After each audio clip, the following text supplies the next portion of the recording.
Hello guys, welcome to my YouTube channel. Ten tu na kain say kiting hil na phat chom video na. Tu lai Google type ma voice ti ho bola thil hung do the na chu aphain. Ai wa chu a browser a chi ngai lawa direct he chi iti bol de ham chu kain say den. Ije chan abula kona zone again hin pe na video saulo den chomcha bo hi den. Okay kipa masang kamin chula bo nga hin kipa in ka video abula kona zone again hin page jen kipa thu kain say na. Okay, direct pan pai ken tin. Hoya che di hamte screen phone screen tabanga din ten anoi khan hi back na jin khan hi minimize na jin khan hi akat na na che hoi pena che di hamte minimize pa che di lai long pa imi den press den di na I press second thum press ro ten le tia hum de try saying open gmail ki tin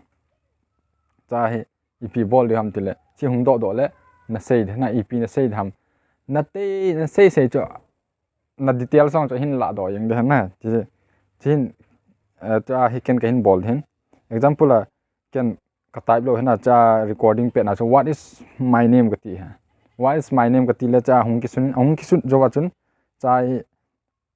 voice na yong a say ji wen na cha hung your name is bonga han ti cha answer on cha min your name is bonga han ti ten thil dang do the na ka kum izat tam hoilai muna ko ham ten ke hi ip ke ham ti ho na do on le nehin sei pi de na ja phana phat chom hin